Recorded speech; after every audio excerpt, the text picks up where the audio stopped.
इन्होंने सबसे पहला जो ढोंग रचा था संगत में, वो लेटर आज भी हमारे पास में है, जो इन्होंने गुरुजी के नाम से निकाला था कि गुरुजी ने हाथ से लिख के भेजा जेल से। क्या ढोंग रचा इन्होंने कि बरवाला आश्रम के पास में 35 एकड़ या पता नहीं 60 एकड़ जमीन आश्रम के लिए लेनी है। गुरुजी का आदेश है, आश्रम के लिए जमीन लेनी है। और जब गुरुजी थे तो गुरुजी ने उसका बयाना कर दिया था, जबकि किया था बयाना मैनेजमेंट ने, गुरुजी ने कोई बयाना नहीं किया। यह बहुत बड़ा एक घटनाक्रम था जो पहले से ही आश्रम में चल रहा था। मार्च 2014 में इन लोगों ने सतलोक आश्रम बरवाला में कुछ पर्चे छपवा के संगत में बांटे थे, जिसमें गुरुजी का आदेश लिखा हुआ बताया था कि मार्च के एंड तक सारनामी भक्तों ने पाठ करवाना जरूरी है और शतनामी भक्तों ने ज्योति करवाना जरूरी है। ये गुरुजी का सख्त आदेश है, जबकि परमात्मा कभी भी दान की भीख इस प्रकार से नहीं मांगते हैं। और ना पूज्य गुरुदेव जी ने अपने 27 वर्षों के आध्यात्मिक कैरियर में कभी किसी भगत को इस तरीके से ज्योति पाठ या दान के लिए फोर्स किया। परमात्मा तो कहते हैं कि मांगे सो ही बढ़वा कहिए, दर दर फिरे अज्ञानी, और जोगी जोग संपूर्ण जिसका वो मांग ना पीवे पानी। अरे जो संत होगा, जो भगत होगा, उसको तो पानी भी मांग के नहीं पीना पड़ेगा, आगे से आगे उसके भगत खड़े रहेंगे। तो कहते मांगने वाला तो बढ़वा होता है। बढ़वा, अब बढ़वा क्या होता है आप समझ लेना। व्यभिचार व्यक्ति, गंदा व्यक्ति। तो कहते मांगे सो ही बढ़वा कहिए, दर दर फिरे अज्ञानी। वो तो मूर्ख है, मंद बुद्धि है, बढ़वा है, जो मांगता फिरता है अपने भक्तों से।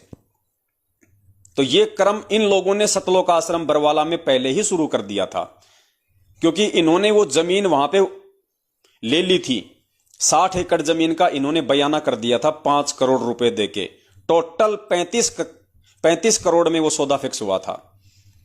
जबकि गुरुदेव ने क्या कहा अपने सत्संग में, यह घटना कब की है? मार्च 2014 की। और अभी आपने गुरुदेव का सत्संग सुना, वो सत्संग कब का? 2003 या 4 का। 2014 से तकरीबन 10 साल पहले का सत्संग गुरुजी का, जो अभी दास आपको सुनाएगा।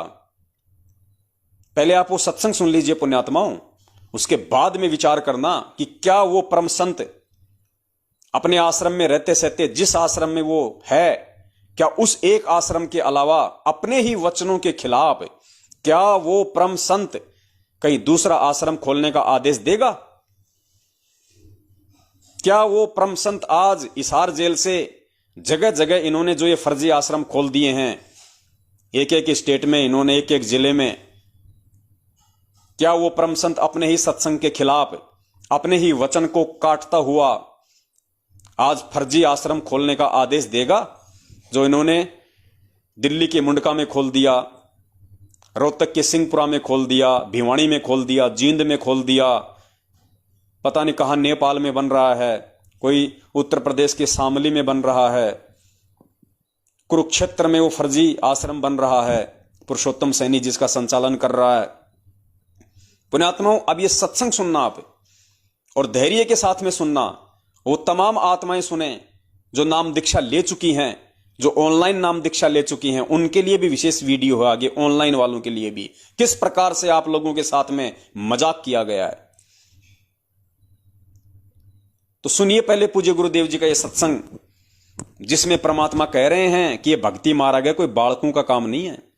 ये संत हो गए जगह जगह, इनमें राग द्वेष भरा पड़ा है। एक संत का एक एक शहर में 25-25 आश्रम। गुरुदेव कह रहे हैं कि एक ही संत के, एक ही पंथ के, एक ही शहर में 25-25 आश्रम। ये संत हैं? ये बच्चों वाले काम कर रखे हैं इन लोगों ने। फिर गुरुदेव ने कहा कि संत होता है एक आश्रम बनावे, केवल एक आश्रम बनावे, उसी में प्यार से रहे, उसमें प्रेम से रहे। इन्होंने 25-25 आश्रम खोल लिए, 25-25 संचालन बन गए। आपस में राग द्वेष ईर्ष्या तो इनके अंदर भरा हुआ है। गुरुदेव कह रहे हैं उन संतों के लिए, और फिर गुरुदेव कहते हैं कि संत का क्या होता है? एक आश्रम हुआ है।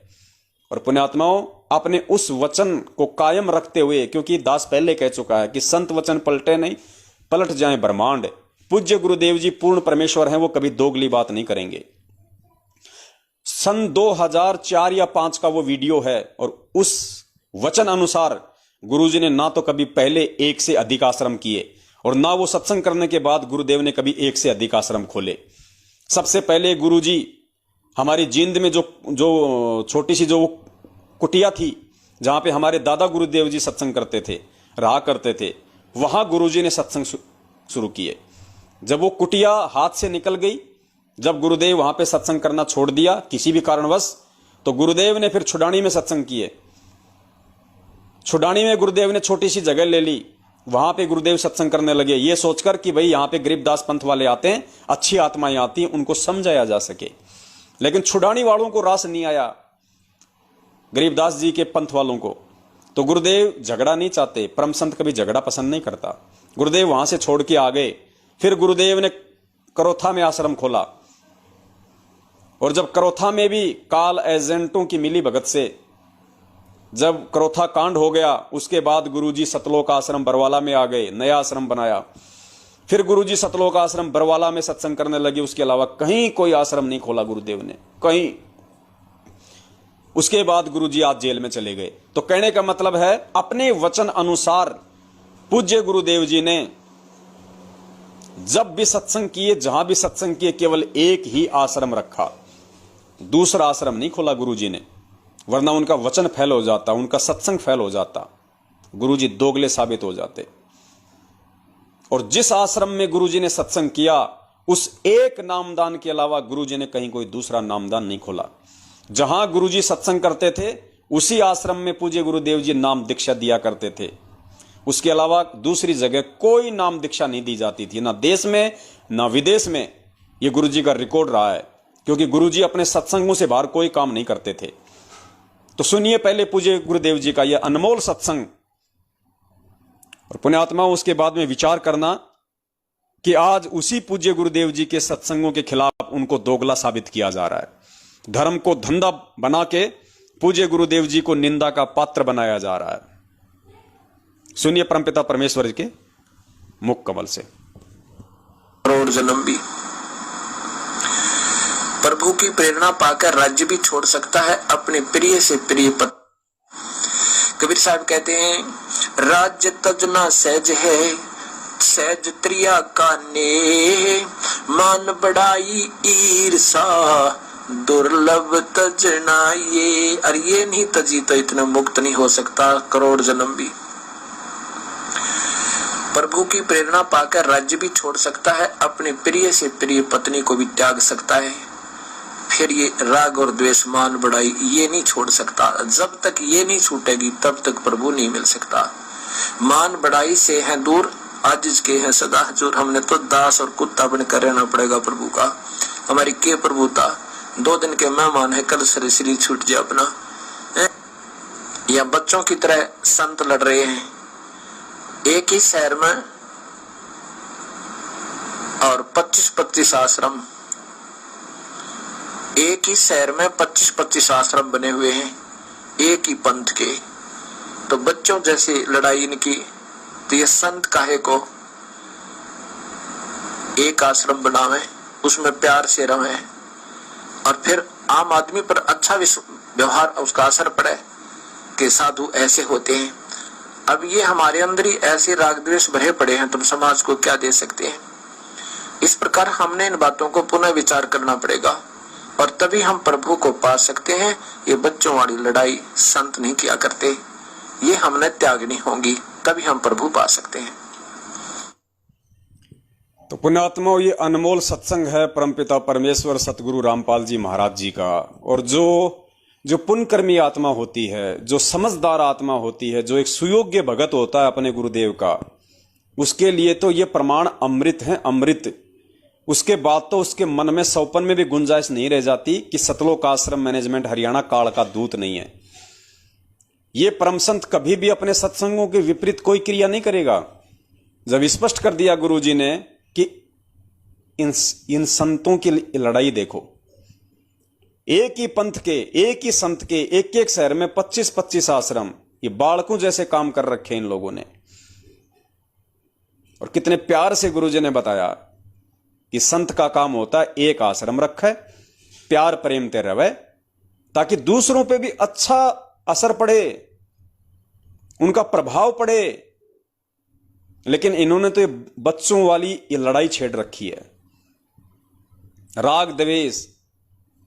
तो पुण्यात्माओं सोचिए, आज पूज्य गुरुदेव जी कैसे हिसार जेल जाने के बाद इनको नाम दीक्षा का आदेश दे सकते हैं, जिस परम संत ने सन 1994 से 2014 तक जो खोल सकते थे जगह जगह नामदान केंद्र, जो आदेश दे सकते थे जगह जगह नामदान केंद्र खोलने के, वो सैकड़ों नाम दीक्षा केंद्र खोल सकते थे अपने रहते सहते, लेकिन अपने सत्संगों के खिलाफ वो कोई कर्म नहीं करते। तो सोचिए, आज उनके जेल जाने के बाद में जो 600-700 की संख्या में इन्होंने देश विदेश में धर्म को धंधा बना के भोली आत्माओं को गुरुजी का आदेश बता के गुमराह करके जो अपना धार्मिक धंधा सेट कर लिया है, अरबों खरबों में भगत समाज को लूट चुके हैं, आम की तरह उनको चूस के फेंक दिया है, ये किसका आदेश हो सकता है? क्या गुरुजी अपने वचन को काट के इनको आदेश देंगे? जिस परम संत ने अपने रहते सहते एक आश्रम के अलावा कोई दूसरा आश्रम नहीं बनाया, क्या वो बना नहीं सकते थे? क्या उनके पास में पैसे की कमी थी? लेकिन गुरुदेव ने नहीं बनाया कोई दूसरा आश्रम, क्योंकि गुरुदेव पहले ही कह चुके थे नकली संतों के विषय में कि वो संत नहीं होते, वो तो बच्चों जैसी बातें हो गई जो एक ही संत एक ही पंथ उनका और उसके 25-25 आश्रम खोल रखे हैं। राग द्वेष ईर्ष्या उनके अंदर भरी हुई है। क्या समाज को शिक्षा देंगे? वो क्या उदाहरण पेश करेंगे? तो एक आश्रम हो, बड़े प्यार प्रेम से रहें, समाज पे भी असर पड़े। इसीलिए गुरुदेव ने कभी भी 27 वर्षों में ना कोई दूसरा नामदान केंद्र खोला, ना किसी को नाम दीक्षा देने का आदेश दिया, ना कोई दूसरा आश्रम खोला। तो मार्च 2014 से ही, क्योंकि नवंबर में कांड हुआ था, उससे 5-6 महीने पहले ही इन घटिया लोगों ने, मैनेजमेंट वालों ने संगत में पर्चे बांट बांट के अंदर आश्रम में, और गुरुजी का आदेश बता बता के ये कह दिया था कि मार्च एंड तक गुरुजी का आदेश है, एक एक पाठ करवाना जरूरी है, क्योंकि इन्होंने वो जमीन वहां पे खरीद रखी थी गुरुजी के आदेश के विपरीत। 5 करोड़ रुपया इन्होंने एग्रीमेंट का दे रखा था, इनको 28 करोड़ रुपए और देने थे। तो 28 करोड़ रुपया आए कहां से? इसलिए गुरुजी का फर्जी आदेश बता बता के संगत को इन्होंने आश्रम में ही लूटना शुरू कर दिया था। अब कोई ये कहे भाई गुरुजी के रहते सहते कैसे लूटना शुरू कर दिया? जिस प्रकार गुरुजी के आश्रम में रहते सहते इन्होंने भक्तों को कमांडो बना दिया, गुरुजी का ही आदेश बता के भक्तों को काले कपड़े पहना दिए, गुरुजी का ही आदेश बता के भक्तों को मरने मारने के लिए आश्रम के बाहर बैठा दिया और वहां बरवाला कांड करवा दिया, क्योंकि ये गुरु को मानुस मानते थे। गुरु मानुस कर जानते वो नर कहिए अंध, ओवे दुखी संसार में फिर आगे काल के फंद। ये आदरणीय गरीबदास जी महाराज जी की वाणी है, इसीलिए ये वाणी बोली गई है, वरना इस वाणी को बोलने का कोई मतलब ही नहीं था। लेकिन परमेश्वर को पता था कि गुरु मानुस कर जानते। अब गुरु को मानुस कौन मानेगा? जिसका कोई गुरु होगा। और वाणी बोली गई हम भक्तों के लिए। तो यहां संत रामपाल जी महाराज जी और हमारे बीच की बात हो रही है कि गुरु मानुस कर जानते वो नर कहिए अंध, अर्थात नाम दीक्षा लेने के बाद भी उस कलयुग की पिछली पीढ़ी में कुछ काल प्रेरित लोग जो भगत बनने की नौटंकी करेंगे, दिखावा करेंगे, ड्रामा करेंगे, वो उस संत को, उस गुरु को केवल अपने जैसा मानुस ही मानेंगे।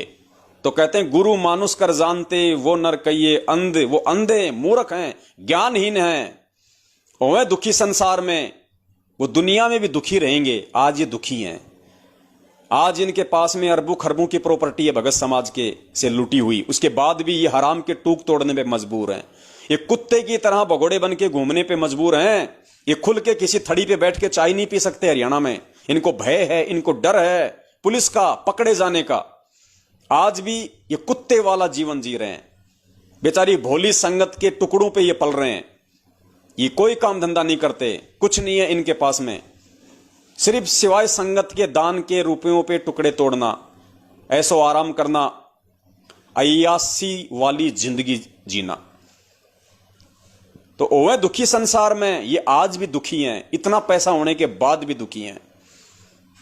आ गए यम के फंद, और इनका और दुखी होना तो अभी बाकी है।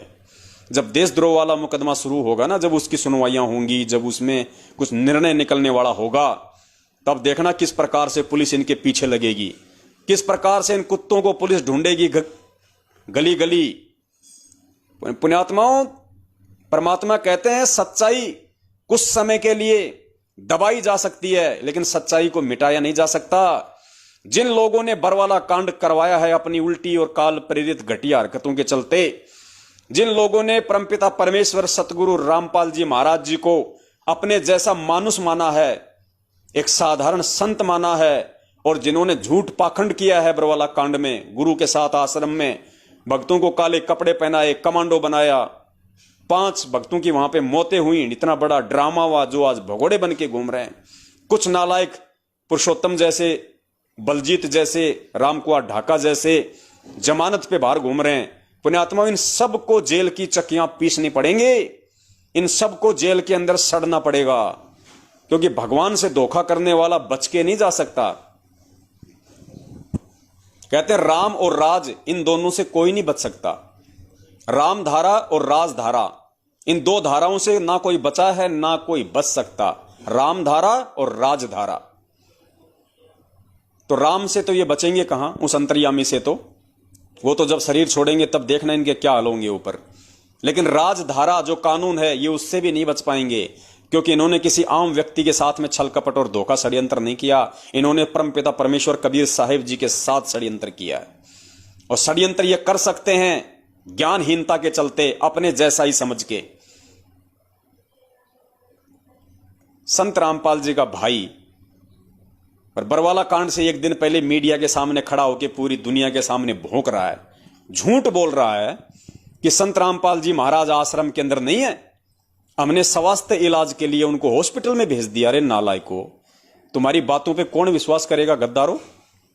धारा 144 लग रही है, 25,000 पुलिस फोर्स चप्पे चप्पे पे बंदूक तान के खड़ी है, और तू दुनिया के सामने इतना बड़ा डींग मार रहा है कि हमने संत रामपाल जी को आश्रम से कहीं बाहर शिफ्ट कर दिया। अंडरग्राउंड ले गए थे क्या, कुछ सुरंग बना रखी थी क्या।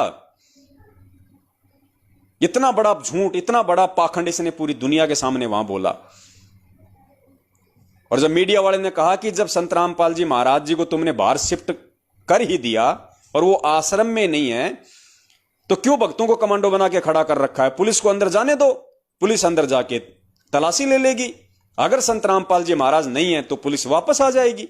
पुलिस का कोई भक्तों के साथ तो झगड़ा है नहीं, महिलाओं और बच्चों के साथ तो कोई लेना देना है नहीं। संत रामपाल जी महाराज जी के नाम के वारंट निकले हुए हैं, पुलिस उनके लिए आई है। और जब वे अंदर नहीं है तो पुलिस को क्यों रोक रहे हो, जाने दो अंदर। नहीं होंगे तो वापस चली जाएगी, काम खत्म। फिर अड़ंग बड़ंग करने लग गया, नहीं जी मैंने वो परसों अखबार में ये पढ़ा वो पढ़ा, डीसी का एसडीएम का वो पढ़ रहा था, हम अपने आश्रम को नाजायज तरीके से सील नहीं होने देंगे, अड़ंग फड़ंग। ये ड्रामेबाज व्यक्ति जो आज भगोड़ा बन के घूम रहा है पिछले 7 वर्षों से, भगत के नाम पे कलंक, भक्ति के नाम पे कलंक, और अपने भाई के साथ में गद्दारी करने वाला, अपने गुरु के साथ में गद्दारी करने वाला, बरवाला कांड की रात को पीठ दिखा के भागने वाला, ये महेंद्र भगोड़ा, जिसके आदेश से आज ये जगह जगह फर्जी नामदान केंद्र खुले हुए हैं। और जिन फर्जी नामदान केंद्रों से आप लोगों ने वो फर्जी डीवीडी से नाम दीक्षा ली है, जिसके आदेश से आपने ऑनलाइन नाम दीक्षा ली है, तो आपने फेरे किससे लिए? आपने फेरे लिए हैं महेंद्र भगोड़े से। आप लोगों ने फेरे लिए हैं महेंद्र भगोड़े के चमचों से, जिनको लेटरिंग ढंग से साफ करना नहीं आता, और वो तुम लोगों को वहां पे डीवीडी से नाम दीक्षा दिलवाते हैं। मंगलवार को दूसरे की सेवा, बुधवार को दूसरे की सेवा है। घर घर में ये कमाल बैठा दिए, घर घर में कमाल। अरे गुरु आदेश देगा, किसी एक को देगा। 500 नामदान केंद्रों पे कोई 5,000 लोग नाम दे रहे हैं, 5,000 लोग नाम दे रहे हैं। बुधवार को तेरी सेवा, बृहस्पतिवार को तेरी सेवा, सप्ताह में एक बार आने का भी उसको पेमेंट मिलता है। धंधा हो रहा है, सेवा नहीं हो रही, धंधा हो रहा है। तो तुम लोगों ने फेरे तो लिए उन 2 कौड़ी के नालायक जीवों से, जिनको अंडरवियर ढंग से धोनी नहीं आती, और तुम्हारी वो वहां पे वो परीक्षा ले रहे हैं जब तुम नाम शुद्ध करवाने जाते हो। प्रथम नाम सुनाओ, प्रथम नाम की परीक्षा दो, प्रथम नाम सुनाओ। उन गधों को खुद को पता नहीं कि परीक्षा होती क्या है। ये ड्रामा चल रहा है भाई, ये मजाक चल रहा है। दुनिया को क्या संदेशा दे रहे हो तुम? इसलिए गुरुदेव ने कहा था कि संत वही होता है जो एक आश्रम खोल के बैठता है, और जाने के बाद भी परमात्मा ऐसी ही व्यवस्था करके जाएंगे। कोई आश्रम नहीं होगा। दास आपको अनेकों बार गुरु जी के वो सत्संग सुना चुका है, जिसमें पूज्य गुरुदेव जी कह चुके हैं कि ये दास ऐसी व्यवस्था करके जाएगा, घर घर में ज्ञान हो जाएगा। आपको किसी आश्रम में हांडने की जरूरत नहीं है, किसी आश्रम में धक्के खाने की जरूरत नहीं है। ये गुरुजी का वचन है जो मैं आपको कई बार वीडियो में सुना चुका हूं। एक ही लाइव में सारी वीडियो दिखाना संभव नहीं होता, मैटर लंबा हो जाता है। और गुरुदेव ने कहा कि अपने घर को मिनी आश्रम बनाओ, अपने घर को ही आश्रम बनाओ। अरे नाम ले लिया, घर में गुरुजी का दरबार लग गया, 3 टाइम की आरती करते हो, सत्संग सुनते हो, मंत्र सुनते हो, सबके अच्छे विचार हो गए, बन गए आश्रम। आपका घर ही आपका मिनी आश्रम है, आपको कहां धक्के खाने की जरूरत है। जब तक गुरुजी सशरीर हैं, गुरुजी जिस आश्रम में रहेंगे और जहां जहां गुरुजी रहेंगे, जब जब गुरुजी हमें आने का आदेश देंगे कि बेटा राजस्थान की संगत जो है मतलब उस तारीख से उस तारीख तक मेरे दर्शनों के लिए आएगी, सत्संग सुनने आएगी। सत्संग तो सब अपने घर पे सुनेंगे। अब तो गुरुजी के दर्शन होंगे आने वाले समय में, सत्संग नहीं करेंगे गुरुजी। गुरुजी तो अगर कभी सत्संग भी करेंगे तो परमेश्वर अपनी अमृतवाणियां सुनाएंगे। ये गीता जी का ये श्लोक, वेदों का वो, ये नहीं करेंगे गुरुजी। अब जिसने गीता वेद कुरान देखना है वो डीवीडी बन गई हैं, वो सबूत डाल दिए गुरुजी ने, देखो अपना देख दाख के आओ। अब तो परमात्मा कहते हैं बच्चों आने वाले समय में मैं वो वाणियां बोलूंगा कि मैं तुम्हारे सामने बैठ के वो वाणियां बोलूंगा और तुम रजाई में मुंह दे दे के रोओगे। ऐसे ऐसे शब्द मैं उच्चारित करूंगा, वो अमृत वाणियां मैं तुम्हें सुनाया करूंगा। ये कहा है गुरुजी ने सत्संगों में। अब ये ब्रह्मा विष्णु महेश के पीछे नहीं पड़ेंगे गुरुजी, खूब पढ़ लिए गुरुजी। जिसने जानना है, पहचानना है कौन ब्रह्मा है, कौन विष्णु है, कौन महेश है, क्या मरते हैं क्या जन्मते हैं, गुरुजी ने 27 साल से वो निष्कर्ष निकाल के दिया है। वो देखो, अपने घर बैठ के देखो वो डीवीडियां, वो वीडियो देखो गुरुजी के। गुरुजी तो अब केवल वो अमृत वाणियां उच्चारित करेंगे जो हमारी आत्मा को भक्ति रूपी जो है मजबूती प्रदान करेगी, पावर देगी, आत्म बल देगी। तो इस प्रकार से पुण्यात्माओं सारा का सारा इन्होंने धर्म को धंधा बना रखा है। और इसीलिए गुरुजी ने अनेकों बार नाद और बिंद का भी जिक्र किया, क्योंकि कबीर बीजक में नाद और बिंद का जिक्र है। कबीर परमेश्वर ने कहा था कि ये जो बिंद वाले होते हैं इन्होंने हमेशा मेरे पंथ का भट्ठा बैठाया है। जो बिंद वाले होते हैं, जो परिवार वाले होते हैं, सीधे शब्दों में वैसे तो बिंद वाले कहते हैं जो माता पिता से जो उत्पन्न होता है, लेकिन भक्ति मार्ग में बिंद का मतलब होता है जो परिवार से संबंधित है, उसमें भाई बहन रिश्तेदार सब आ जाते हैं। तो कबीर परमेश्वर ने कहा है कि ये जो बिंद वाले होते हैं, जो मेरे या जब मैं आऊंगा आगे चल के और एक परिवार में आने की जब मैं लीला करूंगा, जैसे परमात्मा गरीबदास जी के रूप में आए, परमात्मा आज संत रामपाल जी महाराज जी के रूप में आए, 650 साल पहले स्वयं आए परमात्मा जोगजीत रूप में। तो जोगजीत रूप में जो परमात्मा का बिंद का था, बिंद का मतलब उनसे पैदा नहीं, जो उनके परिवार का एक हिस्सा था, जिन्होंने उस कमाल को मुर्दे से जिंदा किया था, अपने बच्चे की तरह पाला था, वो कमाल काल का एजेंट साबित हुआ। उसने परमात्मा के मार्ग को दूषित किया, उसने गंदा किया। फिर परमात्मा ने धर्मदास जी के माध्यम से मार्ग को चलाना चाहा, तो काल ने धर्मदास जी के पुत्र नारायण दास के रूप में, गुरुजी ने बताया कि वो मृत्यु अंध नाम का काल का दूत था, मृत्यु अंध नाम का। काल ने पहले ही भेज रखा था धर्मदास जी के घर में, उसको पता था, तो उसने मार्ग को दूषित किया। उसके बाद गरीबदास जी महाराज जी, उनके परिवार वालों ने उनकी बात नहीं मानी। उसके बाद आज संत रामपाल जी महाराज जी, खुद उनका भाई काल का दूत बन के पैदा हो गया। रंभ है या कुरंभ है, जय है या विजय है, कौन सा दूत है चारों में से? आज ये खुद कितनी बड़ी गंदगी इस मार्ग में फैला चुका अपनी। खुद काल भगवान की तरह गुप्त रहता है, अपने बाप की तरह। ये खुद काल भगवान की तरह गुप्त रह रहा है, भगोड़ा बन के छुप रहा है। और ब्रह्मा विष्णु महेश की तरह इसने अपने कोऑर्डिनेटरों को आगे खड़ा कर रखा है। और कोऑर्डिनेटरों ने देवी देवताओं की तरह, उस ब्रह्मा विष्णु महेश ने जैसे देवी देवताओं की ड्यूटी लगा रखी है 33 करोड़ की, वैसे ही एक ब्रह्मा विष्णु महेश रूपी इन कोऑर्डिनेटरों ने जगह जगह ये नामदान केंद्र खुलवा दिए, ये देवी देवता बैठा दिए हमारे सिर पे। तो पूरा का पूरा मैनेजमेंट वही है जो काल भगवान का है, वही नीचे सेट कर दिया उसने। तो पुण्यात्मा बहुत ज्यादा सोच समझ के सुनो ये परमात्मा की वाणी, जो किसी भाई ने अपने शब्दों में गाई हुई है। और इसका निष्कर्ष निकालना, इसमें यही समझा रखा है कि जो बींद वाले होते हैं, जो उस परमात्मा के जो परिवार वाले होते हैं, उनके जो बेटा बेटी रिश्तेदार भाई बंधु होते हैं, वो सदा ही इस मार्ग को गंदा करते हैं। इस मार्ग का उन्होंने भट्ठा बैठाया है। उन लोगों से आपने कितनी सावधानी रखनी चाहिए कि किनसे? बींद वालों से। और दूसरे प्रकार के होते हैं नाद वाले। नाद यानी वचन के पुत्र, जैसे आप और हम, जितनी भी संगत है वो परमेश्वर के वचन के पुत्र हैं, जिनको नाद पुत्र कहा जाता है। तो दो होते हैं, एक बींद और एक नाद। बींद गुरुजी के परिवार वाले और नाद संगत वाले।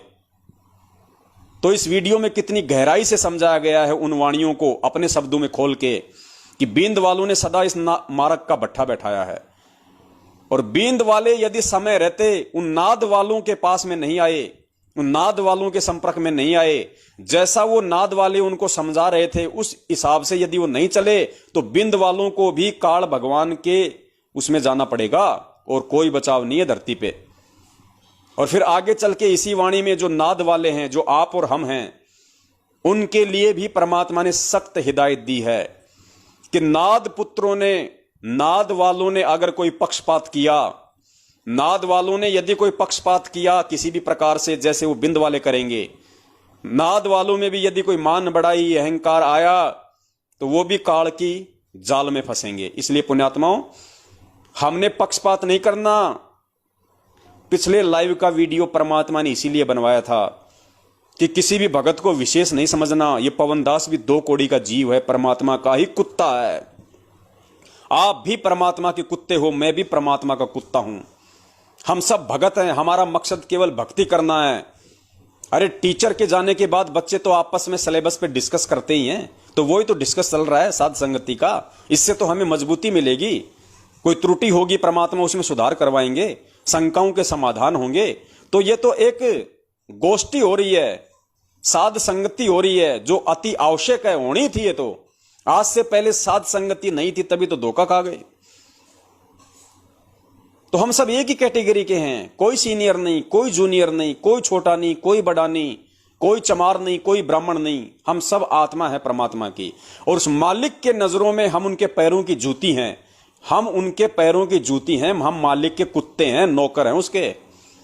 इससे बढ़ के हमारे में से किसी की कोई औकात नहीं है। और यदि कोई जबरदस्ती किसी की कोई औकात समझेगा, वो काल के मुंह में जाएगा।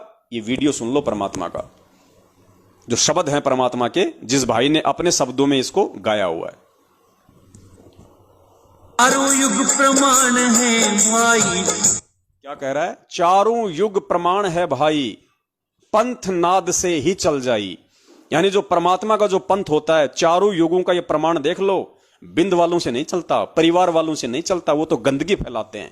वंशवाद और परिवारवाद तो सबसे बड़ी गंदगी होती है। तो यहां कह रहा है चारों युग प्रमाण है भाई, ये पंथ नाद से ही चल जाई। ये नाद पुत्रों से ही परमात्मा का ये पंथ चलता है। और आज भी ये परमात्मा जो सेवा देंगे आने वाले समय में, चाहे किसी भी प्रकार की सेवा हो, पुण्यात्माओं जब गुरुदेव आएंगे तो नाद वालों पे ही दया बख्शेंगे।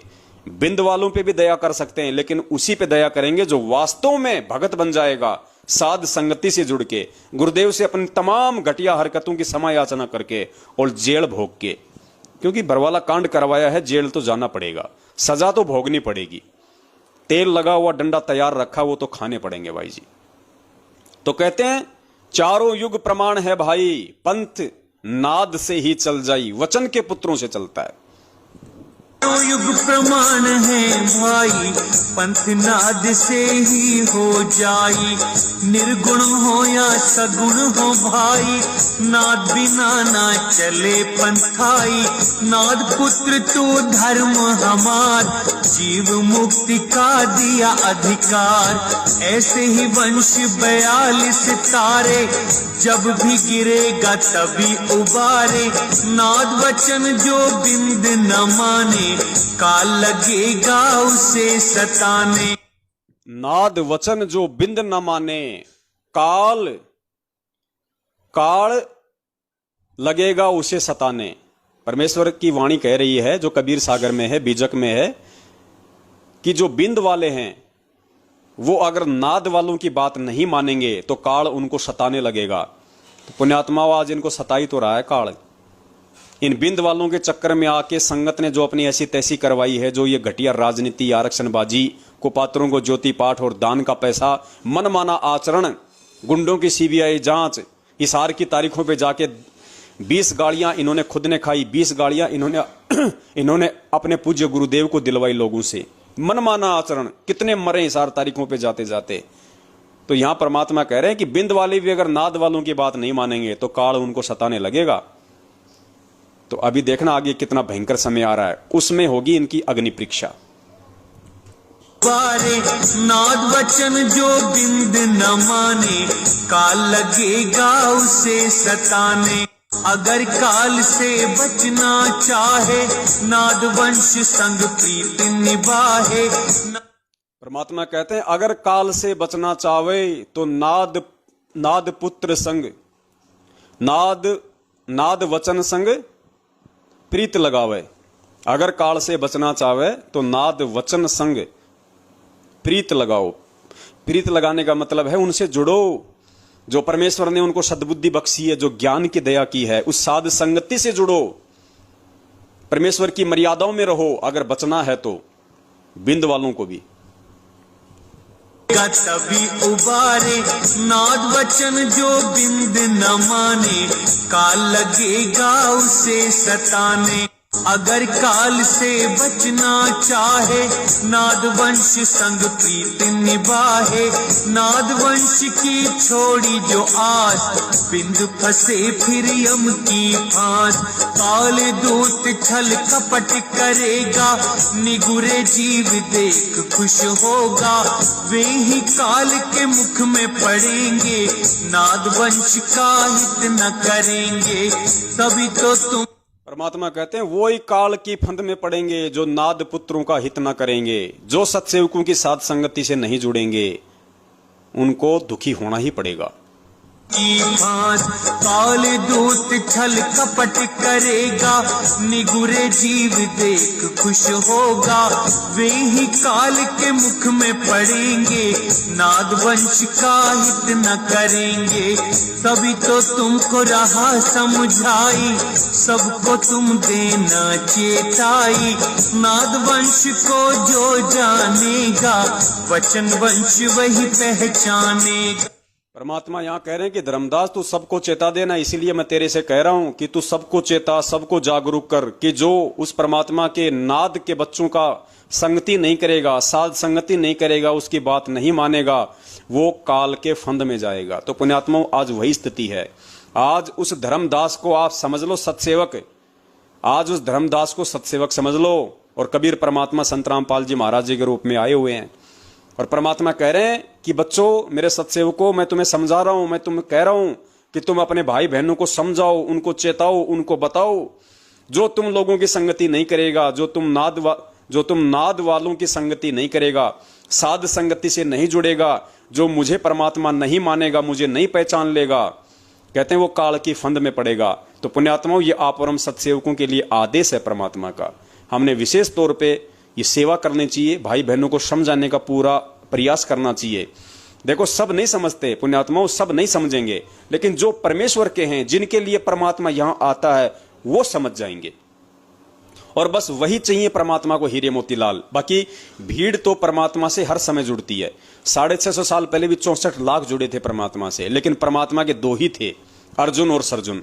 64 लाख में से 2 चुने परमात्मा ने, अर्जुन और सर्जुन को। तो आज कितने चुनेंगे देख लेना पुण्यात्माओं आप। आज मौका है कि हम परमात्मा के चुनाव क्षेत्र में आ जाएं। न करेंगे, तभी तो तुमको रहा समझाई, सबको तुम देना चेताई। नाद वंश को जो जानेगा, वचन वंश वही पहचानेगा। सत्य शब्द जो समझा होगा, यम आकर उसे ना रोकेगा। परमात्मा कहते हैं सत्य शब्द जो समझा होगा, यम आकर उसे ना रोकेगा। पुण्यात्मा, सत्य शब्द, वो सार नाम, कहते हैं उसको जो समझ जाएगा, काल उसको रोक नहीं सकता उसको।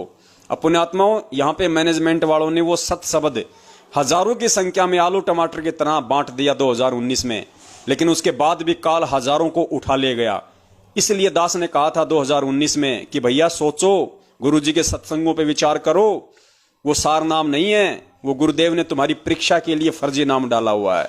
उस अंतर्यामी को पता था कि ये काल एजेंट हैं और ये संगत में इसी तरह से लफड़ा करेंगे, बखेड़ा करेंगे, ये आलू टमाटर की तरह उस नाम को बांटेंगे।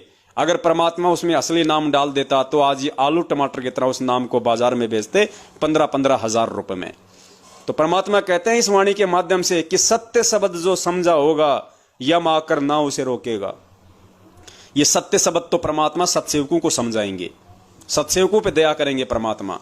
जो साध संगति से जुड़ेगा, जो गुरु को भगवान मानेगा, उससे पहले तो वो नाम का भी अधिकारी नहीं है। सत्य शब्द तो बहुत दूर की बात है। नाद वंश को जो जानेगा, वचन वंश वही पहचानेगा। सत्य शब्द जो समझा होगा, यम आकर उसे न रोकेगा। धर्मदास में कहूँ समझा कर, मेरा वचन सुनो ध्यान लगा कर। जीवों से तुम कहना जाई, वचन वंश तुम्हें तारे भाई। वचन वंश जो जीवों से तुम कहना जाई, वचन वंश तुम्हें तारे भाई। वचन वंश तुम्हें तारे भाई का मतलब है, ये बातें आपने दो प्रकार से लेनी है। यहां परमात्मा ने सतगुरु रामपाल जी महाराज जी की तरफ इशारा किया, अर्थात अपने दूसरे रूप की तरफ इशारा किया है। अर्थात वो परमात्मा स्वयं ही आता है संत रूप धारण करके। जैसे परमात्मा धर्मदास जी के पुत्र के रूप में, क्योंकि एक तो जो उनका पुत्र था नारायण दास, वो काल का दूत हो गया था, तो धर्मदास को चिंता होगी कि मेरा वंश कैसे चलेगा। तो परमात्मा ने एक आत्मा दिखाई उनको, धर्मदास जी को, उनके आंगन में, कि धर्मदास 9वें महीने ये आत्मा तेरे घर में आ जाएगी। वो चूड़ामणि जी थे, स्वयं वो परमात्मा चूड़ामणि का रूप बना के धर्मदास जी के पुत्र के रूप में आए। और वो पुत्र पुण्यात्माओं को काम वासना से पैदा नहीं हुआ था। धर्मदास जी को परमेश्वर ने कहा था कि तुम मन से रति क्रिया करना, क्योंकि फॉर्मेलिटी पूरी करनी होती है इस लोक में। तो धर्मदास जी ने मानसिक तौर पे रति क्रिया की थी, जैसे वो अपनी पत्नी के साथ सो रहे हैं वैसे उन्होंने वो भोग विलास किया था मानसिक क्रिया से। और वो परमेश्वर चूड़ामणि जी के रूप में आया, वो पंथ परमेश्वर ने फिर आगे चलाया। ऐसे ही सतगुरु रामपाल जी महाराज जी आज आए हुए हैं, तो अपने आप को छुपाए हुए हैं। इसीलिए गुरु जी बार बार कह रहे हैं कि मैं तो परमात्मा का वंश हूं, मैं तो परमात्मा का भेजा हुआ संत हूं। तो इस वाणी में परमात्मा कह रहे हैं कि वचन वंश वो तारेगा भाई। तो यहां एक तरफ यहां पे जो वाणी है वो पूज्य गुरुदेव जी के लिए है, अर्थात उस परमात्मा के लिए, स्वयं के लिए। और दूसरी तरफ आप और हम जो उस परमात्मा के वचन के पुत्र हैं, जो नाद के पुत्र हैं, आप और हमारे लिए हैं कि वचन वंश यानी सत्सेवक कैसे तारेंगे। सत्सेवक कोई मंत्र देके नहीं तारेंगे।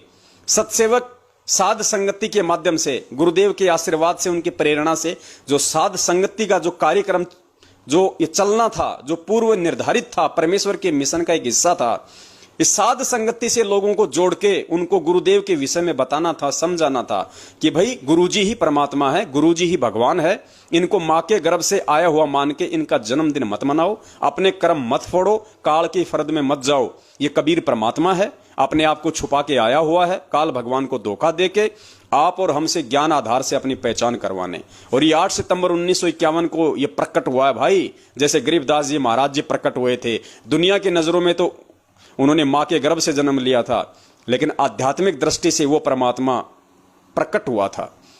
तो साध संगति से लोग जुड़ेंगे, उनको मालूम पड़ेगा, गुरु जी को परमात्मा मानेंगे, मर्यादा निभाएंगे, कोई नियम नहीं तोड़ेंगे, और भक्ति और भगवान के प्रति इतने दृढ़ हो जाएंगे कि वो सत्य शब्द के अधिकारी हो जाएंगे। परमात्मा कब उनके अंदर अपनी पावर प्रवेश कर देगा, काल उनका बाल भी बाका नहीं कर सकता। रोकेगा धर्मदास में कहूँ समझा कर, मेरा वचन सुनो ध्यान लगा कर।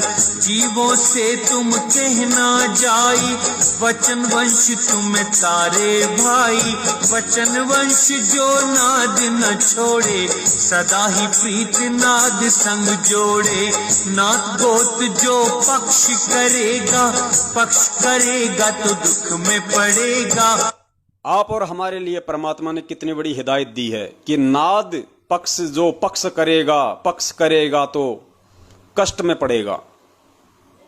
हम सत्सेवक यदि कोई पक्षपात करेंगे, यदि कोई मुझ पवनदास को विशेष समझेगा, मुझ पवनदास को कोई विशेष कोई दृष्टि से देखेगा, मैं पवनदास किसी के घर चला जाऊं, किसी को रास्ते में मिल जाऊं, तो मेरा विशेष आदर सत्कार करेगा। और एक आम भगत, चाहे वो मैनेजमेंट के साथ में क्यों ना जुड़ा हो, चाहे उसने संकल्प नाम दीक्षा ही क्यों ना ले रखी हो, वो कहीं मिल जाएगा तो उसको विशेष आदर नहीं देगा, सत्कार नहीं देगा। वो कहते हैं वो फिर हो गया पक्षपात। तुमने आत्माओं में भेदभाव कर दिया तो फिर वो काल की फांस में जाएगा। इसलिए पुण्यात्माओं, हम सब परमात्मा के कुत्ते हैं, हम एक ही कैटेगरी के हैं। हमने किसी भगत भाई में कोई भेदभाव नहीं देखना। मैनेजमेंट वाला यदि सच्चाई स्वीकार नहीं करता तो उसका कोई दिक्कत नहीं है। हमने वाद विवाद नहीं करना, लड़ाई झगड़ा नहीं करना, हमने समझाना अवश्य है। मानता है तो ठीक है, नहीं मानता तो छोड़ दो। हमने सर्व आत्माओं को एक ही दृष्टि से देखना है। आज जिन्होंने नाम दीक्षा नहीं ले रखी वो भी परमेश्वर के बच्चे हैं, उनके साथ भी हमने प्यार और प्रेम से ही पेश आना है।